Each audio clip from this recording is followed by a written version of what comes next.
Hello there, namaste. So, Tumhare, Sanam. I just watched it, and I gotta say, it's interesting how the movies I like, at least kind of like for a storytelling concept at the beginning, I hate when it gets to the last few minutes.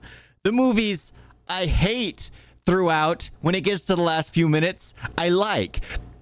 I don't know what it is. It's like they're trying to, play it safe, but they weren't playing it safe here. All right, so it starts off with basically a kid falling in love with a child. Like immediately, he has a crush on her and wants to marry her. Fast forward 20 years, I guess, and he's having an arranged marriage with her. However, she has a brother and a best friend. And the best friend was kind of adopted into the family, so she knows everything about him. It's kind of a weird dynamic they have. And to make things even funnier, the mother, and I say funnier because it was absolutely hilarious. The mother of the foster kid, the spouse, and the brother, the mother of them fell out of a car, got run over. It was humorous. You have to see it. You have to see it. That scene, I busted out laughing. I'm probably a terrible human being, but that was the funniest thing in the entire movie. I couldn't help it. It was so classic, over the top accident thing that it just seems so ridiculous. It was like Final Destination type thing. If you watch it and you've seen Final Destination, you will know what I mean by its Final Destination, because it's like she escaped death only for death to come again and take her. It was hilarious. Talking about it is making me want to laugh. And I'm talking about the mother. Oh my gosh. Okay, so she gets married to SRK, and the best friend is Salman. Salman. Yeah. Oh my gosh, in trouble with the name. And so he's the best friend.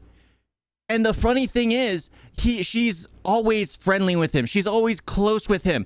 SRK marries the girl of his dreams, marries the girl he wanted since he was a kid, and he goes to work, he returns. What happens? His wife's on call with Salam. Her wife's on call with the best friend. Her wife's always talking about the best friend. He returns from home. Her wife wants to go out and go visit her best friend, who happens to be a guy who's recording his new song. And it's like all this stuff leads up to him getting jealous, him kicking her out of the house, hoping she would call or return, to prove that she cares for him, only to not return, to not recall, and only send like a letter. And it was aggravating, because everything SRK was saying was by the book accurate. He was like, yes, everything he saw was from his perspective, and the fact that she wouldn't call, she didn't talk to him, he obviously was in a rage, so she could have, he never raised his hand to her. It was aggravating. Here was a good, decent man who even had the opportunity to cheat, and he started talking down to that woman who tried to sleep with him. He spoke down to her. It's like, you can't do this. Imagine how your husband would feel. Imagine if he knew about this. It's just, there's a lot of stuff in there too that seemed off, like treating your husband like God. There are things that I just don't see as, that makes sense. But at the same time, he was a good man. And the wife refused to acknowledge him every waking moment. And this is what they portrayed it this way, because in the film, every time you see the husband, the wife will be on the phone with her male best friend. The wife will be talking with her male best friend that came to visit. Because guess what? Her male best friend is a singer and doesn't share the same kind of work schedule as the husband. So he has more free time for other people than her husband does.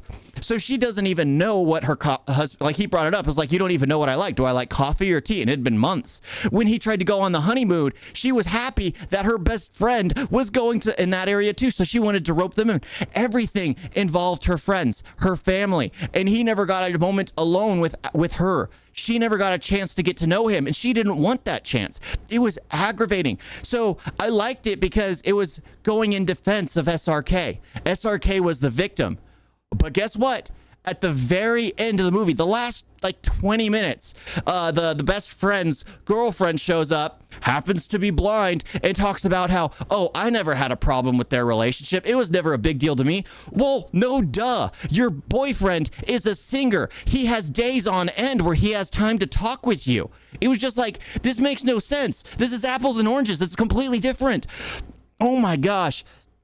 he had no time. SRK had no time to get to know his wife, but Solomon always had time to talk with his girlfriend, always had time to let her know what's going on. I did like the bit where Solomon realized that he was guilty of it.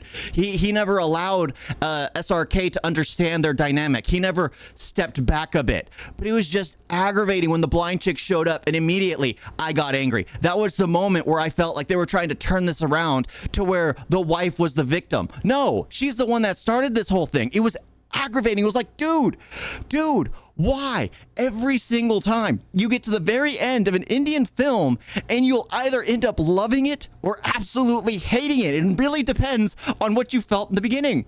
If you enjoyed where it was going in the beginning, you'll hate the end. If you hate where it's going in the beginning, you love the end. It's like they're playing both grounds, but this one, they ended on the worst note, because the problem is I'd rather end on a happy note than end upset, because when I'm upset when it ends, I end up like this.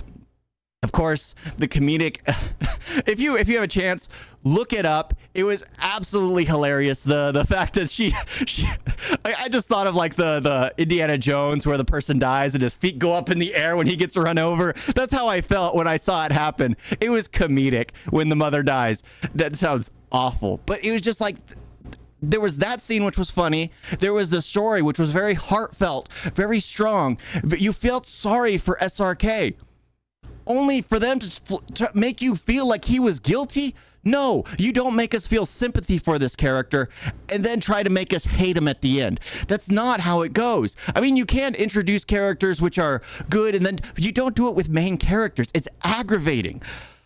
But yeah, I don't recommend this movie at all. Because of the end, I absolutely despise it. It was so good until that point. The comedic bit of the mother dying, the fact that SRK was a perfect guy. He was overly loving, perfect amount of jealous. Because imagine if you're married and your wife has no time for you, spends every waking moment talking to another guy, spending time with another guy. You return home from work, hard day's work, and guess what? She wants to go out and spend time with her friend. She wants a driver to take her so that way you could spend time at home. All that is aggravating. It was making me angry, only for the blind chick to show up and like, you don't understand your wife. You don't have any concept. Well, it was the wife's fault for not spending any time with him. Don't blame that on him. He tried to take time out. He tried all this stuff. She didn't take it. She wanted to spend time with her family. She wanted time to spend time with her best friend. Oh my gosh. Yeah. I feel for SRK. I have his back in this movie. I hate how this turned out. He should have been held to the highest tiers of manhood, of like, he did the right thing and his wife needs to apologize to him. And honestly, normally I don't take that stance. Normally I feel that like it should go, but no, this one he was justified. Yeah, this one made me angry, if it isn't obvious. Thank you all for watching. Talk to you next time. Toodles.